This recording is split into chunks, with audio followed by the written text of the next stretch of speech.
Good evening, everybody. Thank you very much for staying, those of you who did.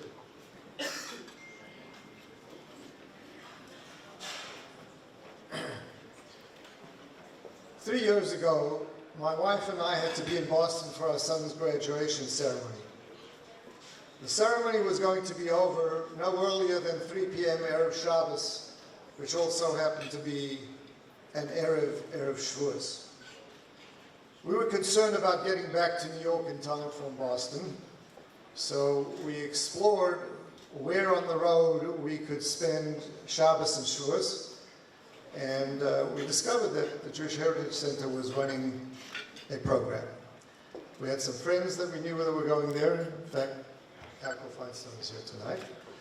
And we decided to go. And that was our first real connection with the Jewish Heritage Center. While we were there, we saw a few hundred families, but we also spotted, sitting around the table of Rabbi Portnoy and his family, a whole bunch of youngsters, some of whom looked Hasidic. What were they doing there? We understood that the Jewish Heritage Center was a Kiruv organization. Kiruv Hasidim? What's going on over here? I'm a little bit nosy. So I went over to the family table and I started asking questions. And I was completely fascinated by what I heard. Dr. Plowis alluded to at the beginning of his speech, I was dead scared he was going to steal my thunder. But I know many of you have heard the story, know the story, but I'm going to tell it to you again because it's what inspired me to get involved in this organization. How was it that a Kiruv organization run by Litvish Chafetz Chaim educated people based in Queens and Long Island ended up providing a program for Hasidic kids from Brooklyn and Monsey? To me, the story was captivating and beautiful. The story goes like this. The Jewish Heritage Center was running the Yom Kippur program in a hotel in New Jersey. And by the way, you have to read the article that was written about this to understand who runs a Yom Kippur program. You there for the food? What's there? But there's a story behind it, makes sense when you read it. Anyway, just before Lech Benchen, candlelighting, 10 Hasidic young men and women show up at the reception area. Some of them came on motorbikes. And they were intending to have a weekend getaway far from their family and communities. When they see that they fall into a hotel full of Orthodox Jews, they thought the gathering would cramp their style, and they try to get their money back. The hotel was having none of it. So they stayed and spent Yom Kippur having a good old time. Some of them spent their time swimming and drinking beer, swimming in the pool and drinking beer. At the end of the fast, they were invited to join in the JHC meals that evening and the next day. And Rabbi Portnoy and Rabbi Turk made connections with him. Now I'm told that Rabbi Portnoy had previously become aware of the problem of disaffected youth in the Hasidic world. And with the help of some of his supporters, he created a program to help these kinds of kids, some of whom were into drugs and other bad things. The aim was to provide these youngsters with a safe space and reconnect them with Yiddishkeit, whether the Hasidic brand or otherwise. When I heard the story, I loved this enactment of our ideal of Kol Yisrael Arevim Zeh Lezeh. All Jews have a responsibility for the welfare of other Jews, even those not in their usual social circles. Here you had an organization trying to build Jewish institutions in secular communities and offering schooling, lectures, and social services while trying to bring the beauty of Torah and Yiddishkeit to people who knew little or nothing about it. But all of a sudden, these Queens-based Jews were undertaking to help a neglected segment of the Hasidic community in Brooklyn rediscover the beauty of Yiddishkeit, which they grew up with and had rejected.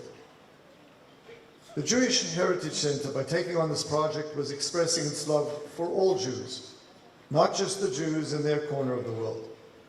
They cared not just about their original mission addressed to a particular segment of the Jewish world. was for me a story of the unity of Jews, of love and concern being expressed in a different corner of the community. When Hashem arranged for this problem to be waved in their faces, the folks at JHC demonstrated that they had, to borrow a political phrase, a very big tent. Many people were already included in their mission of Chesed, but when Hashem suggested that they do more, they rose to the occasion. My wife and I loved the story, and we wanted to get in on the action. So here we are today trying to help the JHC reach out to more who could use their help. Today, the Borough Park Drop-In Center for these Hasidic kids, which is called 1225, is open 4 evenings a week and caters to a community of 250 young men and women. They provide instruction to help kids get a GED degree. As I'm sure most people here know, you don't always get a great secular education in these Hasidic communities. They assist them in getting jobs, they provide therapy for some, they have raised bail for others, and some of them also got temporary financial assistance. The center is run by Rabbi Babad, whom we heard tonight, who is, and I think as is evidenced by his speech tonight, a really special and talented individual with tremendous warmth and love for the boys and young men who have become alienated from their Hasidic roots. I have seen the enthusiastic volunteers that he referred to in his speech come out to the program and spend time with the boys in the 1225 Center and provide counseling and assistance. A program for young women has been started, which requires even more intensive help because in some instances they have suffered even more trauma. But more than just an alleviating pain, what we love about what is happening at 1225 are the positive results. There are many such stories, some of which we heard personally from the individuals themselves. Healthy lives being resuscitated, family relations being repaired, and boys once again becoming committed Jews, all because the Jewish Heritage Center stepped up to the plate. Although I initially became involved with the Jewish Heritage Center because of the 1225 program, which they refer to as their InReach program, I've come to learn more about and highly value the original base outreach mission as well. The Jewish Heritage Center started with an educational center in Queens, but as you heard from Rabbi Turk earlier tonight, Rabbi Turk Jr., they have expanded to being a really substantial presence in Long Island as well. And while I've talked about the Jewish Heritage Center as an organization, I also want to mention that it is the quality of the individuals that work in the organization that also drew me into the JHC fold. It is always about individuals. I'm a lawyer by trade, and I often tell my clients that knowing and trusting who they are dealing with in business is more important than what their legal contracts look like. If you're in business with a dishonest individual, he or she will find a way to defeat a contract. If you have a basic agreement and the other party is a mensch, everything goes well. The same is true of a chesed organization. I feel very good about the individuals who are behind the JHC. They are all idealistic without being ideologues. I mean, there was reference made to some of the shilas that come to the organization because of the 1225 program, and I heard some of them, and I really was astounded at the flexibility that was being shown in dealing with a completely different population. But the individuals are smart, balanced, quality people. Their life's work is to enrich other Jews by teaching them the wonderful values of Torah and how to apply those values to better their lives. If you listen carefully to the stories, you find out that the JHC is not a job for them. JHC is merely a formal expression of the chesed they do all the time. Informally, they do as much, if not more. it goes without saying, and I think it was mentioned here tonight with respect to Rabbi Babad, and in his case it may be an extreme, but I think virtually all of them, their homes are open all the time to outside members, outside community. Anybody who needs a meal for Shabbos, accommodations or assistance, can call any time of the day. They're available. A small window, a small